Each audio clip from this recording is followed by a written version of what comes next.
Yo, what is up guys, welcome to a new video. This is the video number 4 of my YouTube series about how to make Bigroom, and today I'm gonna show you what I did on the breakdown. I used the vocal, but I decided to not use it as it is, okay? And I used a vocoder on it. If you don't know what vocoder is, just wait for this tutorial and you will understand it. And I think it's something pretty cool to do nowadays because not everybody is doing it, you know, and it's something that if you don't have a vocalist, you know, and you just take vocals from sample packs or things like that, it's pretty good to do it because you're gonna have a different feeling, you know, a different vocal, and it's gonna sound a lot different from other people. Before showing you that, one guy asked me to show the FX chain of the leads on the bass line, so I'm gonna show you that before, then I'm gonna show you what I did on the vocoder, and then I'm gonna show you the rest of the breakdown, okay? And well guys, as I always say, it would be awesome if you could leave some likes and comment down below your questions, you know, comment if you want me to explain all the things and all the kind of stuff, and nothing else. Guys, let's start with the video. Okay guys, so here we have the leads. They sound like this.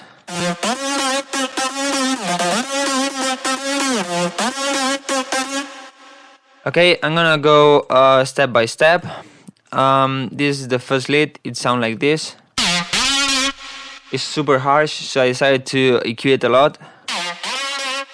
Just some EQ, this one to take out of the energy here, then to take out some resonance, and finally to reduce a bit more here because it sounded so harsh. This second one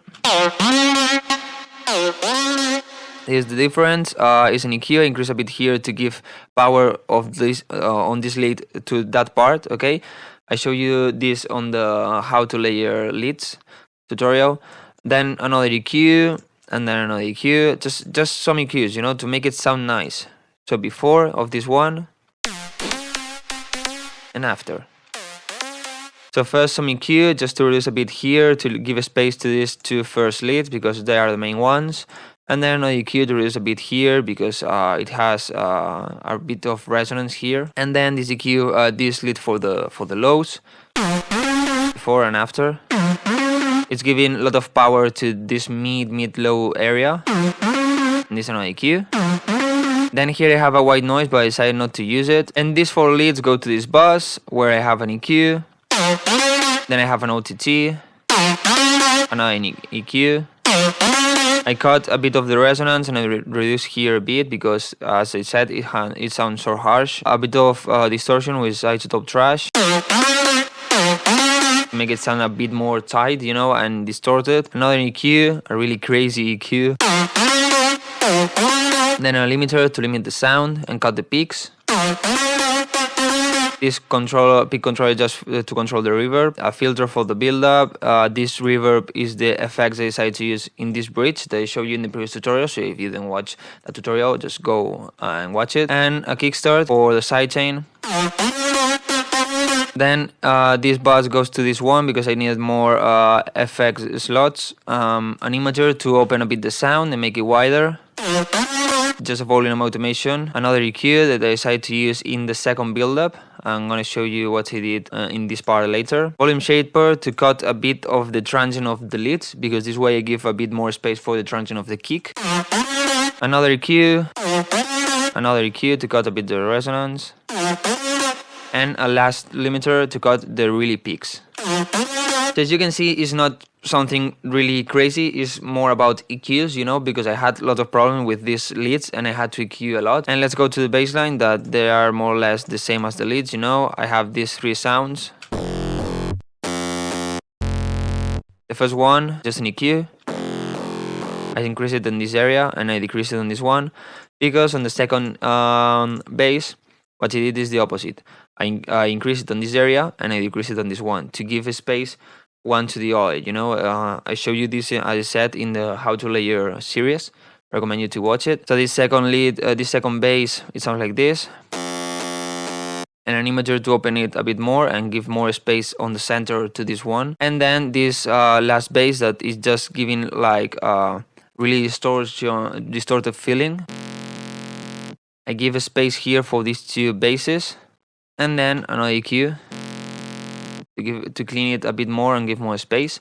Then these 3 basses go to this bus where I have first an EQ, This way I give here a space for the leads, and I give here space also for the leads and for the noises and all these things. And I increase it here a bit to give more power to that area of the bass. Then a fast distortion of FL Studio to make it fatter, and then OTT.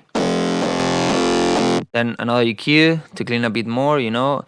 As you can see here, I decreased it where here I increased, you know. And maybe some of the people ask me why I do those things, because I just could, you know, decrease on this. But I prefer to just open a new EQ and do things in this EQ, you know, and touch whatever I want, the way I want, you know, and don't touch this one, because at the beginning this one worked. So now that I see that I have to EQ it, I prefer to use another one. That's why I use so many EQs, as you can see here, for example. Another EQ to give a space for the leads. And this one just to cut the resonance. Then an imager to open a bit the sound. Limiter to limit. A filter and a volume shaper where the sub bass is a bit more tight than the rest of the sidechain, because this way I give a bit more space for the kick. And well, then just the sub bass, that is just an EQ to cut all of this area, a limiter and a volume shaper. And well guys, so with all of that being said, let us start with the vocoder. Okay, I have here this sound, these are the vocals with the vocoder. That if you have listened to Superman, or if you know a lot about music, you can see that this is not the right key. This is because of the tempo automation, you know. So what I do is go to the 128 point, is this one, as I showed you before in the previous tutorial, reset, and go back. And now it sounds better.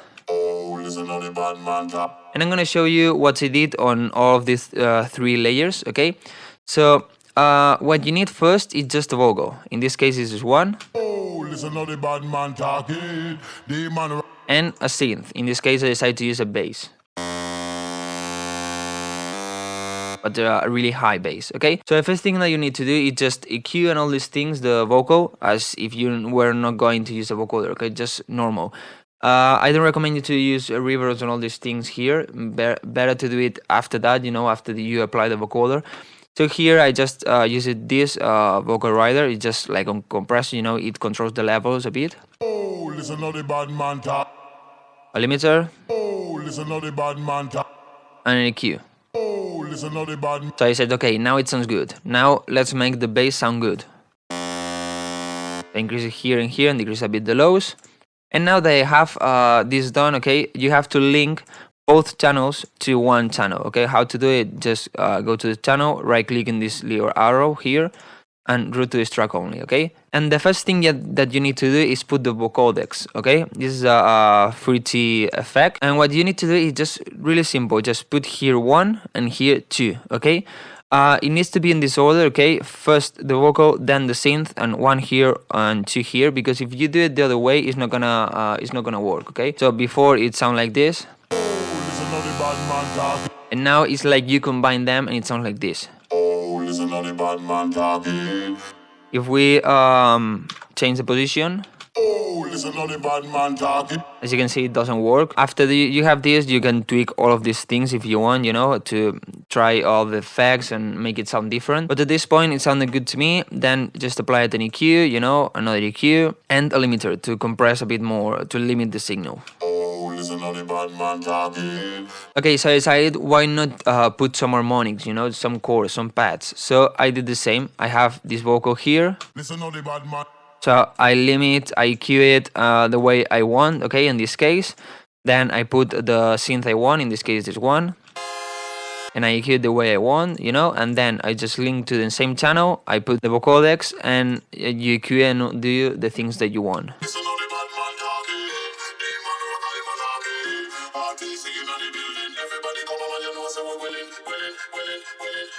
And I decided to use another layer, in this case this one. The vocal is the same, but I EQ it in a different way. And then this synth here that I didn't EQ, then this 2 goes to this vocal, to this channel where I have vocodecs, I have an EQ, and I have a limiter. So it sounds like this.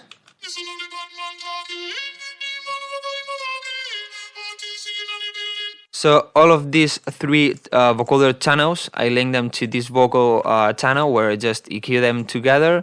I applied a de-esser to cut the s sound, and then a limiter to limit them all together. And then they go to this bus where I have a reverb, you know, and an echo. And well, this is mainly the vocoder, you know. As you can see, it's really simple. Just try to work with it, you know. Maybe go to the vocoder, and instead of just the default preset, just start tweaking this and this and this and all these things, you know, and try other things to make it sound different. And this way your tracks are gonna sound a lot different than the others, okay? And you're not gonna have a vocal that everybody's using, you know, because this vocal is used in a lot of tracks, and this way is like more unique and it doesn't seem the same vocal. So with the vocoder explained, I'm just gonna show you what I did in the rest of the breakdown. Okay, I have first these scary pads I called.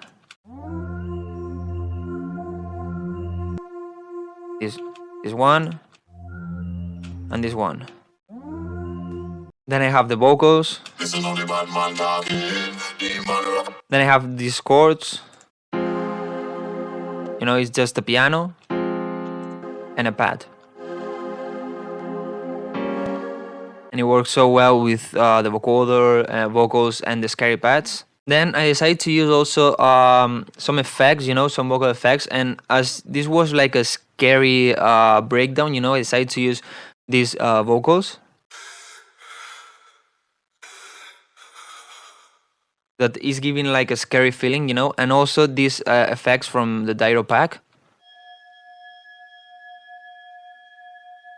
So if we play this effect with this vocal and these scary pads,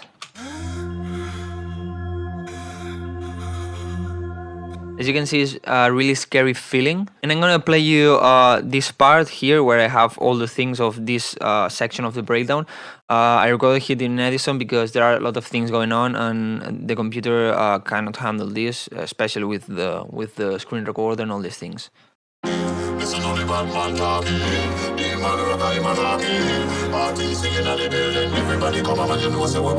Now we go to this section where I have these things, you know. I have the scary pads, I have the vocals, I have these pads.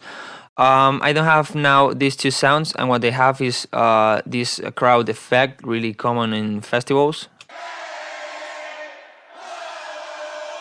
You know, to give a bit more, to cover a bit more space, and I think this works really well in the crowd. Now just some effects, and especially I have these horns here that are just some strings, a horn,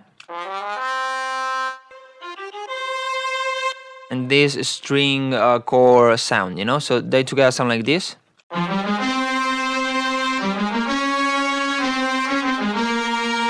And what I did here is just a filter that I use with this plugin to give this like rising effect, you know, like a sub going up that you hear in this part. And then here I just have some, you know, some percussion. I have a kick, some claps, some rides, and here I have a sub bass. So now I'm gonna play you a bit of this section that I recorded here in Edison.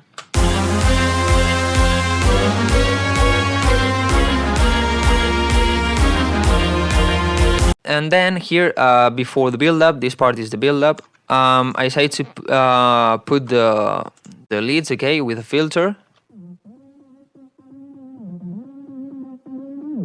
Okay, so it's like something is coming, you know. You have this on the background, and you're starting hearing the melody. So it's like, okay, now is coming something, or the build-up probably, okay, because you're not gonna have the drop after that. So what I did here is just with the leads, I just play the first note,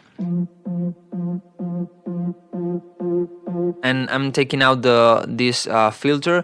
And what I did here is to, you know, duplicate and then make it even faster and pitch it up, okay, pitch all the sounds up.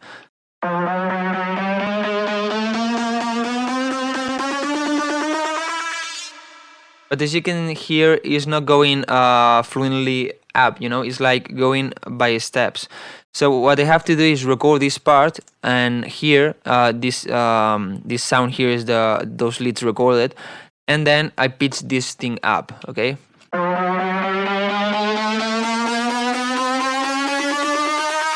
And this EQ I show you here was just to cut the leads going up, you know, cut all the highs. And after that, in this build-up, I just have this thing of the leads different, and I also have this kick going on the, because as I had it in the breakdown, I decided to keep it on the build-up.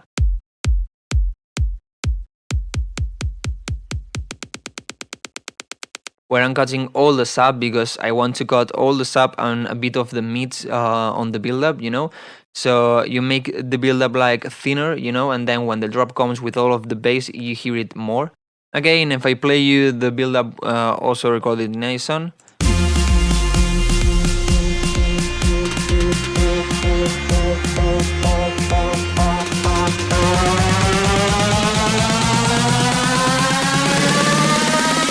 Okay guys, so this is the breakdown of this track. I think it's pretty unique to use these vocoders, you know, to take a vocal and use a vocoder and change it completely. I think it's something pretty interesting, so that's why I decided to use this track for this Bigroom tutorial. And well, in the next tutorial I'm gonna show you what I did in the second drop. It's more or less the same as the first one, you know, but I decided to change the second part of the drop, to change the melody as I did in other tracks. I'm also gonna show you what I did in the intro and the outro, and I wanted to ask you if you want me to do a tutorial about how I mastered this track. So if you want that, I would like you to just give some likes, you know, and leave down in the comments if you want a tutorial about mastering. I have a mastering tutorial on the channel, but a lot of people is asking me to show you the mastering of this track. So if you just want it, you know, give some likes and leave it down below in the comments. So guys, with all of that being said, just remember to give a like, to comment, to subscribe, and guys, see you in the next video.